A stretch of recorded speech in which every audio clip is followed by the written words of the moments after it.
Hello everyone, welcome to our channel workaholic secret of million dreams. तो आज के इस वीडियो में हम एनसीईआरटी हिस्ट्री क्लास 6 की chapter 3 from hunting gathering to growing food को डिस्कस करने जा रहे हैं। So let's start.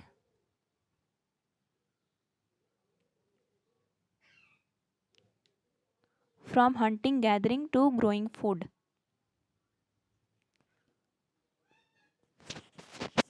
तो सबसे पहला टॉपिक है इसमें varieties of food. Today, most of our food such as fruit, vegetables, grain, milk and meat comes from plants that are grown and animals that are reared. Different plants grow in different conditions. Rice, for example, requires more water than wheat and barley. This explains why farmers grow some crops in some areas and not in other areas. तो हम जितने भी food खाते हैं जैसे fruit, vegetables, grain, milk and meat, सब या तो प्लांट से मिलते हैं या फिर एनिमल से मिलते हैं। और अगर प्लांट की बात करें तो प्लांट में भी डिफरेंट टाइप के प्लांट्स होते हैं और सारे प्लांट अलग अलग टाइप के प्लांट अलग अलग कंडीशन में ग्रो करते हैं। फॉर एग्ज़ाम्पल जैसे राइस का देखें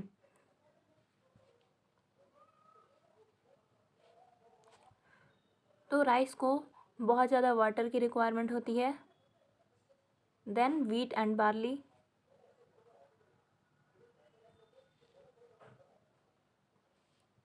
तो ये ऐसे जगह पे ही होगा जहाँ भरपूर पानी मिले एंड भरपूर रेनफॉल भी हो।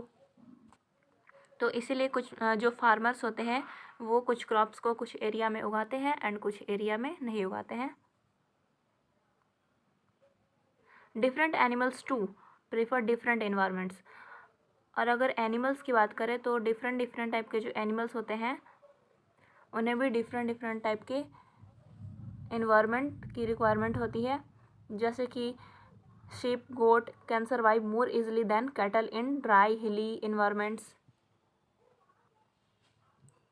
जैसे sheep और goat हैं तो ये ड्राई हिली इन्वायरमेंट में भी सर्वाइव कर जाते हैं then cattle. But as you saw in chapter 2, but हमने जब चैप्टर 2 में पढ़ा था men and women did not always produce their own food. तो लास्ट चैप्टर में हमने पढ़ा था कि मेन एंड वुमेन होता है वो हमेशा अपना फूड खुद प्रोड्यूस नहीं करते थे। सो अब देखते हैं इस चैप्टर में आगे क्या होता है। तो लास्ट टाइम हमने फार्मिंग के बारे में भी थोड़ा बहुत पढ़ा था। अब यहाँ से स्टार्ट होगा the beginning of farming and herding. Since the climate of the world was changing and so were plants and animals that people used as food, men and women and children probably observed several things।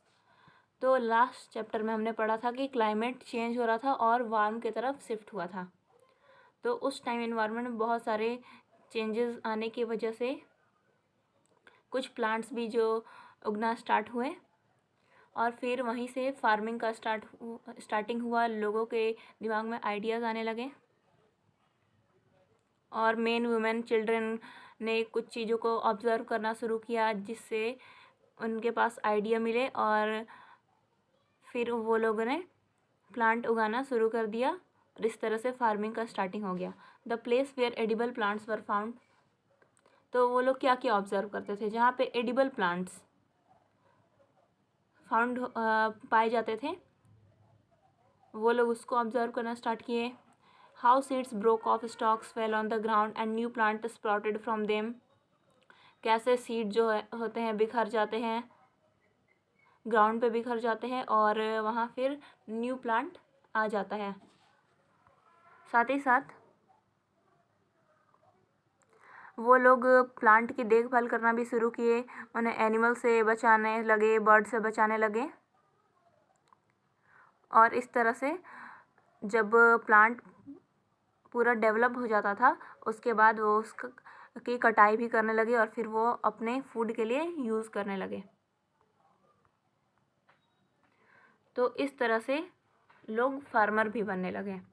तो farming का development वहीं से हुआ। पहले environment में change आया, उसके बाद कुछ प्लांट एडिबल सीड्स, जो एडिबल प्लांट्स थे वो खुद उगने लगे, तो लोगों ने उसको ऑब्ज़र्व करना शुरू किया, देखने लगे, वो ऑब्ज़र्व करने लगे कि वो किस मंथ में उगते हैं, उनका टाइम पीरियड क्या होता है एंड कब उनकी कटाई होती है, सबको ऑब्ज़र्व करने लगे एंड फिर खुद भी उसकी प्रैक्टिस करने लगे। तो इस तरह से वो फार्मर बन गए, यानी कि फार्मिंग का यहाँ से डेवलपमेंट हुआ। अब नेक्स्ट है हर्डिंग का। Women men and children could also attract and then tame animal by living food for them near their shelters. तो पहले के जो लोग हुआ करते थे वो लोग जानवर भी पालना स्टार्ट कर दिए। तो सबसे पहले वो क्या करते थे कि अपने घरों के पास या फिर अपने घरों के नज़दीक आसपास में जानवरों के खाने के लिए कुछ खाना छोड़ देते थे। तो जो भी जानवर होते थे वहाँ पे आते थे और वो खा लेते थे।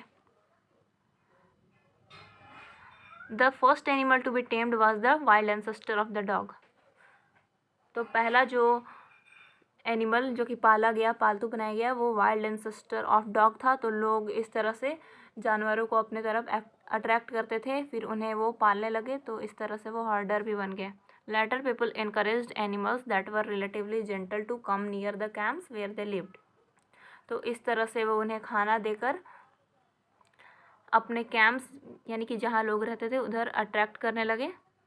These animals such as sheep, और इन एनिमल्स में कौन कौन हुआ करते थे, जैसे शिप हुआ करते थे, got, cattle and also the pig lived in the hertz. साथ ही साथ पिग भी होता था। And most of them at grass, और उसमें जो मोस्टली ये सब जो जानवर हुआ करते थे वो सब ग्रास खाया करते थे।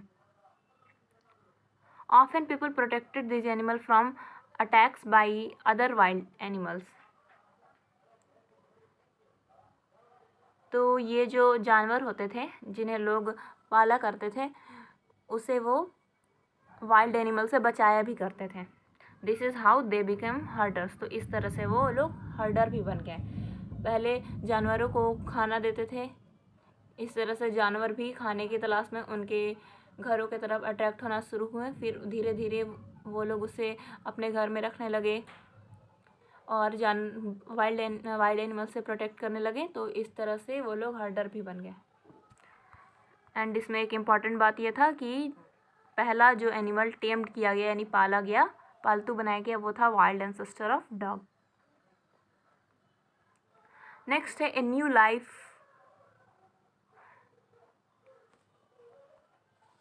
Of life. सॉरी, यहाँ ऑफ मिस्टेक से आ गया है, यहाँ पे ए न्यू लाइफ ही होगा। तो ये क्या था? When people began growing plants, it meant that they had to stay in the same place for a long time looking after the plants, watering, weeding, driving away animals and birds till the grain ripened.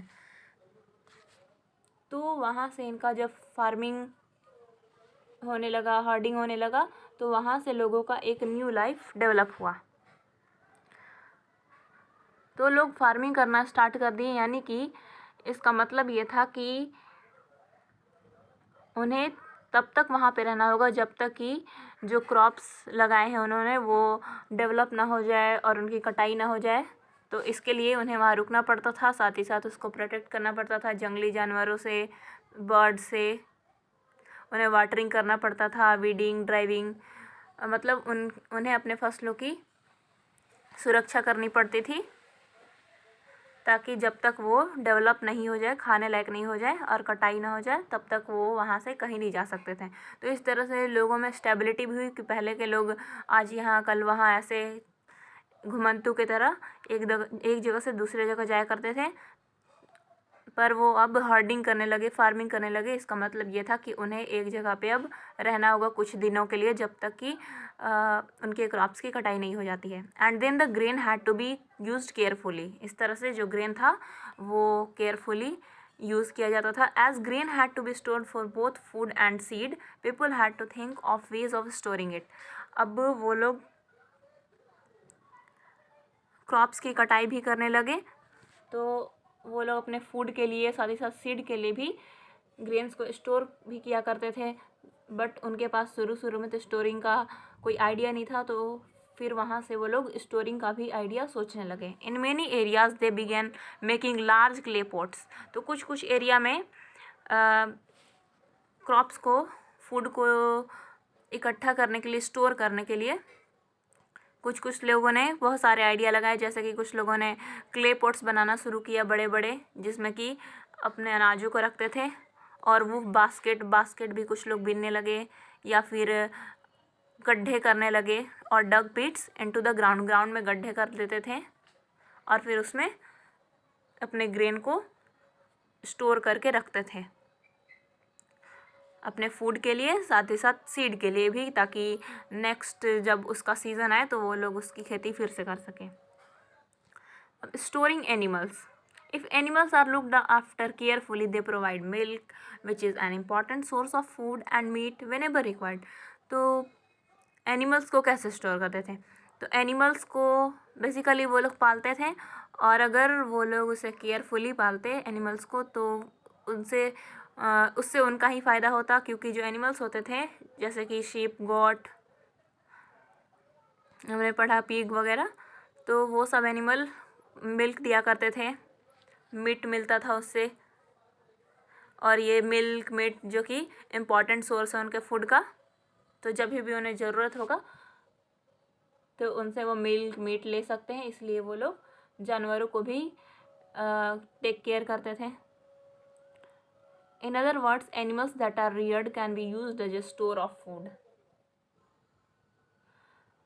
या फिर इसे हम other word में, दूसरे शब्दों में ये भी बोल सकते हैं कि जो एनिमल्स केयरफुल, जिन एनिमल का वो लोग केयर करते थे, पालते थे अपने पास, एक तरह से वो उनका स्टोर ऑफ फूड था। वो एक तरह से वो फूड भी अपना स्टोर किया करते थे, क्योंकि वो वही एनिमल आगे चल के उन्हें मीट देंगे एंड मिल्क देंगे।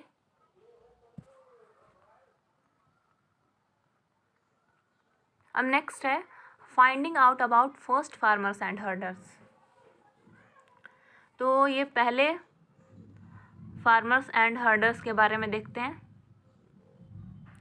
On the map 1 you will notice A number of blue squares. तो मैप 1, ये हमारा मैप 1 है।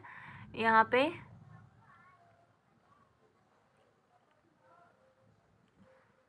ब्लू स्क्वायर देखेंगे हम बहुत सारे। Each mark a site from where archaeologist have been found evidence of early farmers and herders. तो ये जितने भी ब्लू स्क्वायर वाले जगह है, जैसे कि हलूर, पयमपल्ली, कोल्डिहवा, महागारा, दाऊजली, हादिंग, मेहरगढ़, बुरजाहोम, यहाँ से हमें आर्कियोलॉजिस्ट ने स्टडी की थी यहाँ की, और यहाँ पे बहुत सारे फार्मर्स एंड हर्डर्स के एविडेंस भी मिलते हैं।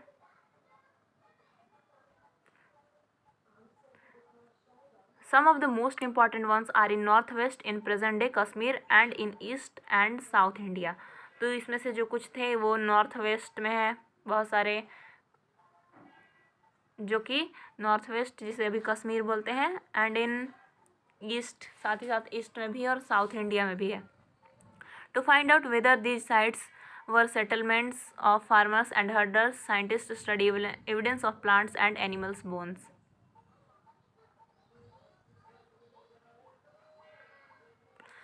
तो वो लोग, उन लोगों ने कैसे पता लगाया आर्कियोलॉजिस्ट ने फार्मर्स एंड हर्डर्स के बारे में? तो यहाँ पे जो प्लांट्स हैं, एनिमल्स हैं, एनिमल्स के बोन्स पाए गए और प्लांट्स के जो अवशेष पाए गए, उससे पता लगाया कि यहाँ पे फार्मिंग एंड हर्डिंग भी होता था।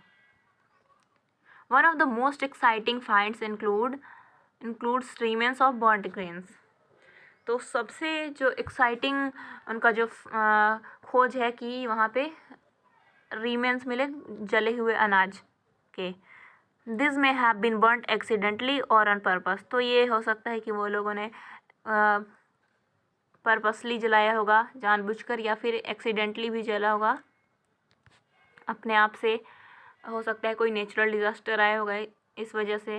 नेक्स्ट है scientist can identify these grains and so we know that a number of crops were grown in different parts of the सब continent.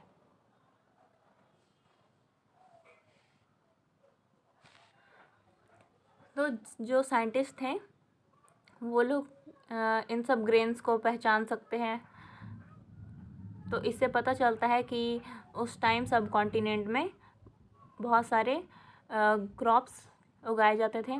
They can also identify the bones of different animals, साथ ही साथ वो अलग अलग animals के bones को भी आइडेंटिफाई करते हैं कि ये किसके हैं, किस जानवर के हैं। अब नेक्स्ट है, look at the table below to see where evidence of grain and bones of domesticated animals have been found. तो जो ग्रेन्स मिले थे, बोन्स मिले थे, वो कहाँ कहाँ से मिले थे वो देखते हैं। तो इसमें जो ग्रेन्स एंड बोन्स है जैसे वीट, बार्ली, शीप, गोट, कैटल, ये मिला है Mehrgarh in present day Pakistan, जो कि अभी पाकिस्तान में है। नेक्स्ट है राइस फ्रैगमेंट्री एनिमल बोन्स, जो कि कोल्डिवा में मिला था, जो कि अभी उत्तर प्रदेश में है। उसके बाद rice cattle hoof mark on clay surface, ये मिला था महागारा, जो कि अभी उत्तर प्रदेश में है। नेक्स्ट वीट एंड लेंटिल, जो कि गुफकरेल में मिला था और ये अभी है कश्मीर में। उसके बाद wheat and lentil, dog, cattle, sheep, goat, buffalo, ये मिला बुरजाहों में। Wheat, green gram, barley, buffalo, ox, ये सब मिले थे चिरांड में, जो कि अभी बिहार में है। साथ ही साथ millet, cattle, sheep, got, pig, ये मिला हमारा हल्लूर में, जो कि अभी है आंध्र प्रदेश में। उसके बाद black gram, millet, cattle, sheep, pig, ये पाया गया था पयामपल्ली में, which is now in Andhra Pradesh. तो ये these are just some of the sites where from which grain and bones have been found. तो ये बस कुछ ही साइट्स यहाँ पे दिए गए हैं जहाँ पे grains and bones of animals पाए गए। इसके साथ साथ और भी बहुत सारे साइट्स थे, बट ये कुछ एग्जाम्पल के लिए हम लोग स्टडी के लिए ये दिया हुआ है। नेक्स्ट है towards a settle life. Archaeologists have found traces of huts or houses at some site. तो आर्कियोलॉजिस्ट को कुछ हट्स के रिमेन्स, कुछ हाउसेस के भी रिमेन्स कुछ साइट से मिले हैं, जैसे कि in Burzahom people build pit houses which were dug into the ground with steps leading into them, this may have provided shelter in cold weather. तो आर्कियोलॉजिस्ट ने पता लगाया है कि बुरजाहोम, जो कि अभी कश्मीर में है, वहाँ पे लोग पिट हाउस बनाते थे। अब ये पिट हाउस क्या होता है, ये एक ऐसा घर होता है जो कि ग्राउंड को डिग करके उस ग्राउंड के अंदर बनाया जाता है, और इसके अंदर जाने के लिए स्टेप्स बनाए जाते हैं, जो कि ठंडे में लोगों को प्रोटेक्ट करने का काम करता था, वहाँ लोग रहा करते थे। नेक्स्ट है archaeologist have also found cooking hots both inside and outside the huts, which suggests that depending on the weather people could cook food either indoors or outdoors। तो आर्कियोलॉजिस्ट ने ये भी पता लगाया है, उन्हें ये भी मिला है कि हर्थ, जो कि चूल्हे होते थे, वो घर के अंदर और घर के बाहर भी बने हुए मिले हैं। तो इससे ये पता चलता है कि लोग सीज़न के अनुसार, वेदर डिपेंडिंग ऑन वेदर, वो लोग घर के अंदर भी खाना बनाते थे और घर के बाहर भी खाना बनाते थे। नेक्स्ट है stone tools have been found from many sites as well. साथ ही साथ स्टोन टूल्स भी बहुत सारे साइट से मिला है। Many of this are different from the earlier palaeolithic tools and that is why they are called neolithic. तो ये जो टूल्स मिले थे वो पैलियोलिथिक टूल से थोड़े से डिफरेंट थे, तो इसीलिए इसे नियोलिथिक बोला गया। यानी कि वो पॉलिश्ड हुआ करते थे, कटिंग एज हुआ करता था, ग्राइंड करने के काम आते थे, जैसा कि हमने सेकंड चैप्टर में पढ़ा था पैलियोलिथिक स्टोन एज के बारे में, मेसोलिथिक, नियोलिथिक, इन सब के बारे में डिस्कस किया था कि किस एज में किस टाइप के स्टोन पाए जाते थे। बट उस टाइम पैलियोलिथिक का भी यूज़ हुआ करता था नियोलिथिक के साथ साथ।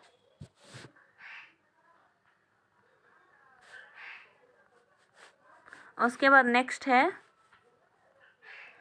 Many kind of earthen pots have been also found. तो उस टाइम अर्दन पोट यानी कि जो मिट्टी से क्ले से बनाए हुए पोट पाए जाते हैं वो भी पाए जाते थे, कुछ इस टाइप के क्ले से बने हुए पोट इस टाइप के होते थे। These were sometimes decorated and were used for storing things। तो ये कुछ कभी कभी डेकोरेटेड भी होते थे और इसका यूज़ मेनली चीज़ों को स्टोर करने के लिए होता था। People began using pots for cooking food, especially grains like rice, wheat and lentils that now became an important part of diet। तो लोग इसमें अब क्या क्या स्टोर किया करते थे, वो लोग जो अनाज उगाते थे उसे स्टोर करते थे, जैसे कि राइस, व्हीट, लेंटिल्स को उगाया करते थे, जो कि अभी हमारे डाइट का इम्पॉर्टेंट पार्ट है। अब हम अपने डेली लाइफ में दाल, चावल ये सब तो यूज़ करते ही हैं, तो इन्हीं सब को स्टोर करने के लिए ऐसे अर्दन पोट्स का यूज़ किया जाता था। नेक्स्ट है दे बिगेन वीविंग क्लोथ्स। इसके साथ ही साथ वो उन लोगों ने क्लोथ्स भी बुनना शुरू किया, using different kinds of material. अलग अलग चीज़ों से बुनना शुरू किया, जैसे कि कॉटन से, that could now B grown, जो कि अभी भी ग्रो होता है।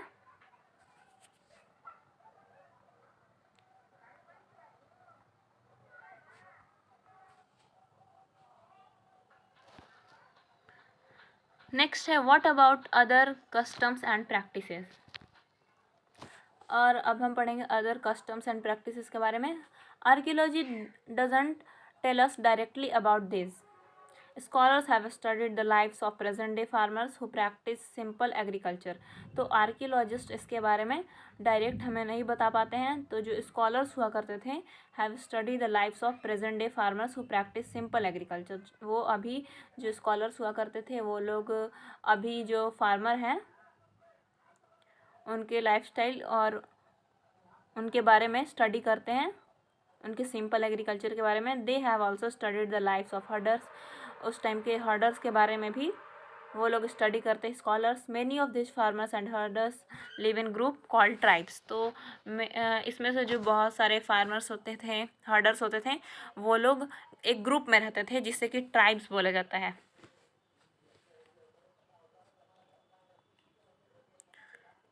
Scholars find that they follow certain customs and practices that may have existed earlier as well। तो ये जो फार्मर्स और हर्डर्स करते थे, जो कि एक ग्रुप में रहते थे जिसे ट्राइब बोलते थे, वो लोग कुछ कस्टम्स यूज़ किया करते थे, कुछ प्रैक्टिसेस यूज़ किया करते थे जो कि अभी भी एग्जिस्ट करते हैं।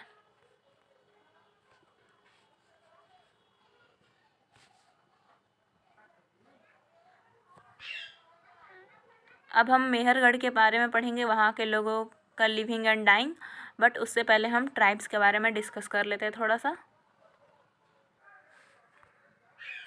तो tribes usually 2 or 3 generation live together in small settlements और विलेजेस। तो लगभग जो 2 और 3 जनरेशन होती थी वो एक विलेज में एक साथ रहा करती थी, और उसमें से जो कुछ फैमिलीज़ होती थी, मोस्ट ऑफ द फैमिलीज जो होती थी, जो एक दूसरे से रिलेटेड होती थी, वो लोग एक ट्राइब बनाते थे। तो मेंबर्स जो होते थे ट्राइब्स के, वो लोग ऑक्यूपेशन फॉलो करते थे, जैसे hunting, gathering, farming, herding and fishing. तो यूजुअली जो उसमें वुमेन हुआ करती थी वो most of the agricultural work किया करती थी, खेती बाड़ी का काम देखा करती थी। साथ ही साथ उसमें ग्राउंड को यानी कि खेती के लायक ज़मीन को बनाने का भी काम करती थी, उसमें बीज बोने का काम उन्हीं का होता था, और जो प्लांट उगते थे उनकी भी देखभाल करना उन्हीं का काम होता था। मतलब सब कुछ जुताई से लेके हार्वेस्टिंग सभी का काम वही देखती थी। और जो चिल्ड्रंस होते थे वो लोग भी प्लांट की देखभाल करते थे। साथ ही और वो कैसे करते थे, एनिमल्स जो होते थे जो कि प्लांट को हार्म करें, और जो बर्ड्स होते थे जो कि प्लांट को हार्म करते थे, उनसे वो उसे बचाते थे। साथ ही साथ वुमेन जो होती थी वो थ्रेशिंग का काम, हॉर्स एंड ग्राइंड ग्रेन्स, ये सब का भी काम करती थी, जैसे कि कटाई, जब जो ग्रेन्स होते थे वो पूरी तरह से डेवलप हो जाते थे, अब कटाई करने लायक हो जाते थे, तो वो लोग उसका कटाई का भी काम करती थी। Men usually lead large herds of animals in search of pasture, और जो मेन होते थे उस टाइम के, वो लोग हर्डिंग का काम करते थे, वो लोग हर्डर्स होते थे।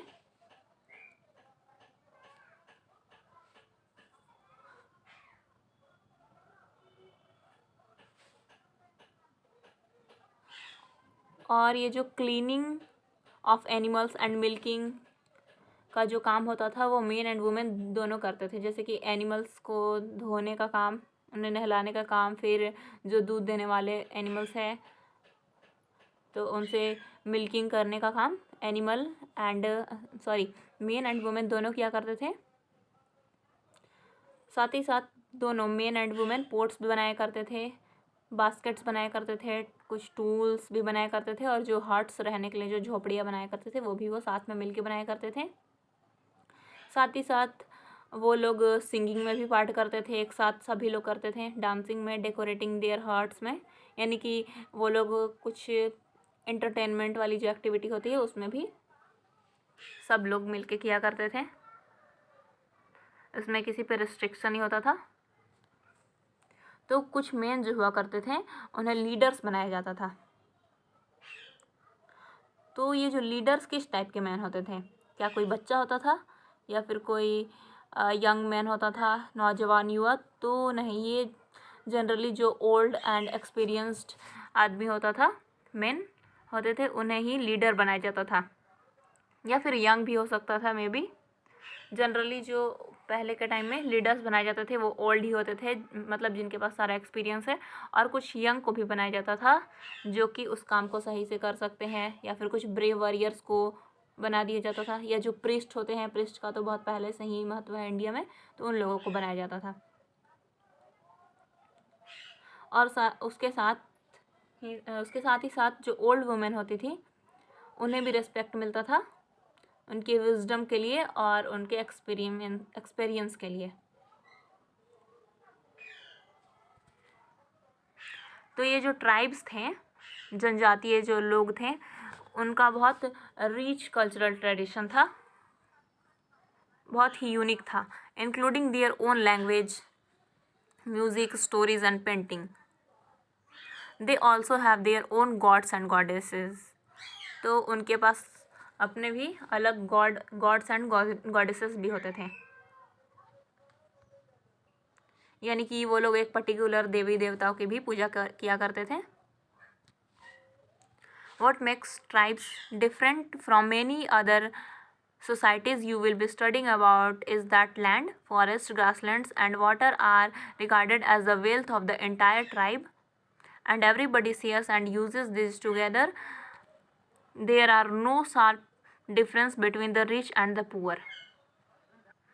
तो यही जो है जो कि ट्राइब्स को बाकी सारे लोगों से अलग बनाती है, अदर सोसाइटी से अलग बनाती है। तो वो जो अपने लैंड्स को, फॉरेस्ट को, ग्रासलैंड को और वाटर को अपने संपत्ति यानी वेल्थ की तरह मानते थे, और सभी लोग इसे इक्वली शेयर किया करते थे।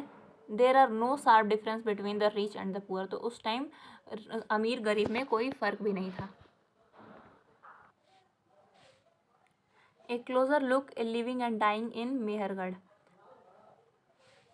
तो मेहरगढ़ अभी हमने मैप पे देखा था, चलो फिर से ढूंढ लेते हैं मेहरगढ़ को। तो ये रहा मेहरगढ़, जो कि अभी प्रेजेंट डे में पाकिस्तान में है।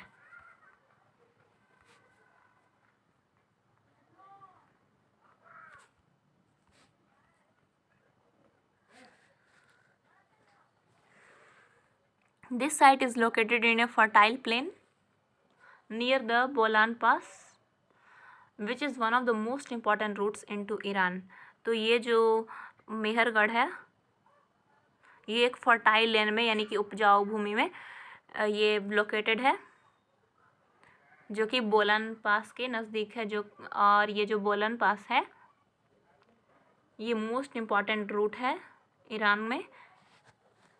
It is one of the earliest village that we know about. तो ये सबसे अर्लीस्ट विलेज में से एक है। Mehrgarh was probably one of the places where women and men learned to grow barley and wheat and rear sheep and goats for the first time in this area। तो मेहरगढ़ एक ऐसा जगह है जहाँ पे मेन एंड वुमेन जो थे उन्होंने वीट, बार्ली और कुछ एनिमल जैसे कि शीप, गोट्स की रियरिंग करना सबसे पहले शुरू किया था। Archaeologists who excavated the site found evidence of many kinds of animal bones from the earliest levels। तो यहाँ से बहुत सारे एनिमल्स के बोन्स भी मिलते हैं जो कि इस बात का ये सबूत देते हैं कि वहाँ पर किस किस टाइप के एनिमल्स पाए जाते हैं। तो चलो देखते हैं। Bones of wild animals such as deer and pig. तो यहाँ पे कुछ वाइल्ड एनिमल जैसे कि हिरन और पिग के भी बोन्स पाए गए हैं। उसके बाद बोन्स एंड गोट के शिप मिले,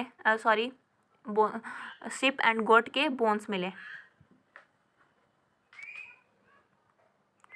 और अगर उसके फिर से और बाद आए तो cattle bones are most common. तो वहाँ पे कैटल के भी बोन्स मिले जो कि मोस्ट कॉमन था। Suggesting that this was the animal that was generally kept by the animal. इससे ये पता चलता है कि ये सभी जो जानवरों के बोन्स मिले तो ये लोगों के द्वारा जनरली रखे जाते थे, पाले जाते थे। कौन कौन से? sheep, goat, pig, cattle। Other finds at Mehergarh include remains of a square of rectangular houses. Each house had 4 or more compartments, some of which may have been used for storage। तो साथ ही साथ मेहरगढ़ में कुछ rectangular square और rectangular houses में मिलते हैं और सारे हाउस में 4 और उससे ज़्यादा कंपार्टमेंट होते थे और उसमें से कुछ जो होते थे वो स्टोर करने के लिए यूज़ होते थे। इसको आप एनसीईआरटी बुक में देख सकते हैं कि रेक्टेंगुलर एंड स्क्वायर हाउसेस होते थे, उसमें बहुत सारे कंपार्टमेंट होते थे, 4 या 4 से ज़्यादा, और कुछ रहने के लिए यूज होते थे तो कुछ बहुत सारे उसमें से चीज़ों को स्टोर करने के लिए जैसे ग्रेन्स को स्टोर करने के लिए यूज़ होते थे। अब नेक्स्ट है व्हेन पीपल डाई। तो हमने पहले लिविंग के बारे में पढ़ लिया, वो लोग कैसे रहते थे, किन जानवरों को पालते थे, मेहरगढ़ के बारे में रहने के लिए क्या व्यवस्था थी। अब डाइंग के बारे में पढ़ेंगे। When people die their relatives and friends generally pay respect to them. तो जब लोग मरते थे तो उनके फ्रेंड्स, रिलेटिव उनको रिस्पेक्ट देते थे। People look after them perhaps in the belief that there is some form of life after death. तो वो लोग ये जो तो पहले के लोगों का जो ऐसा मानना था कि लाइफ ख़त्म होने के बाद भी, लोगों के मरने के बाद भी एक दूसरी लाइफ होती है, डेथ के बाद भी। Burial is one such arrangement. तो ब्यूरियल भी इसी की तरह का एक अरेंजमेंट होता था। अब देखते हैं ब्यूरियल्स कैसे होता था। Several burial site have been found at Mehrgarh. तो बहुत सारे ब्यूरियल साइट्स मिले हैं मेहरगढ़ में। In one instance the dead person was buried with goats. तो कभी कभी क्या होता था कि जो डेड पर्सन होते थे वो गोट्स के साथ उनको जो दफनाया जाता था उसके साथ साथ गोट्स को भी दफनाया जाता था, जिसका मतलब ये होता था which were probably meant to serve as food in the next world। इसका मतलब ये होता था कि जो वो दूसरे वर्ल्ड में जाए तो उन्हें फूड मिल जाए। तो गोट क्या करते थे, उनसे मीट मिलता था, उन्हें दूध मिलता था लोगों को, तो इस यानी कि फूड का सोर्स था एक तरह का वो। तो इसलिए उन्हें गोट के साथ कुछ जानवरों के साथ दफनाया जाता था ताकि नेक्स्ट जो वर्ल्ड में है उनका जो मानना था कि मरने के बाद भी एक न्यू लाइफ होता है, उसमें अगर वो न्यू लाइफ में जाए तो उनके पास फूड हो जिससे वो अपना पेट भर सकें। उसके बाद नेक्स्ट है एक क्लोज़र लुक दार्जिलिंग हार्डिंग। तो इसका भी हम लोग देखेंगे। ये दार्जिलिंग हार्डिंग कहाँ था, यहाँ नॉर्थ ईस्ट वाला पार्ट में दार्जिलिंग हार्डिंग। अब इसके बारे में पढ़ते हैं।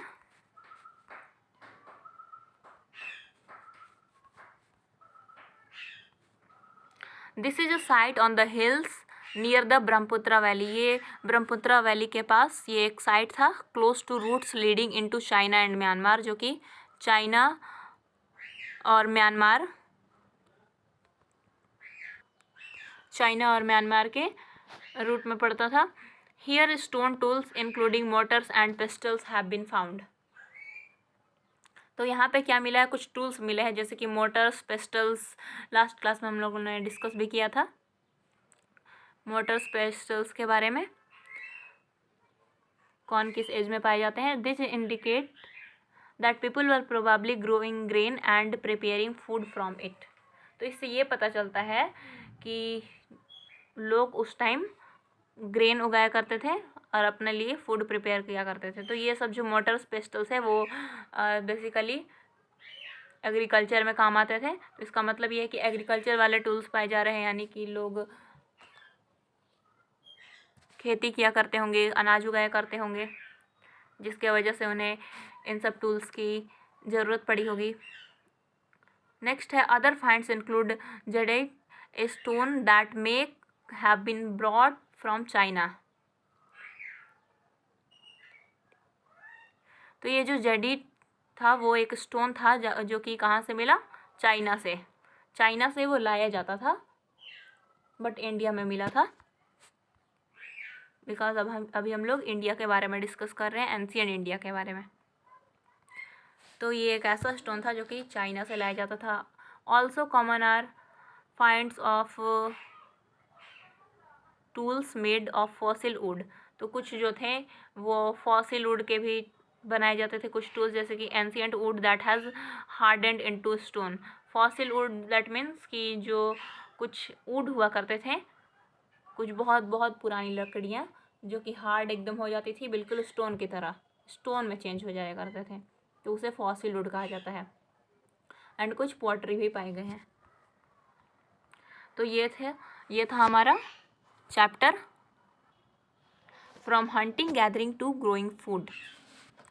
तो इसको हमने अभी डीपली एक्सप्लेनेशन कर दिया। सो आई होप कि आपको ये वीडियो पसंद आया होगा। तो अगर आपको ये लगता है कि ये वीडियो आपके लिए हेल्पफुल है तो please like, share and subscribe our channel and don't forget to click on the bell icon so that आपको इससे जुड़ी सारी इन्फॉर्मेशन मिलती रहे एंड जब भी कोई नया वीडियो है तो आपको इसकी नोटिफिकेशन मिल जाए। एंड अगर आप इस वीडियो की PDF का एक्सेस करना चाहते हैं तो डिस्क्रिप्शन बॉक्स में हमारे टेलीग्राम चैनल की लिंक दी हुई है, वहाँ से आप जाके हमारे इस वीडियो की PDF को एक्सेस कर सकते हैं। So thank you so much and let's meet in the next video very soon. Happy learning.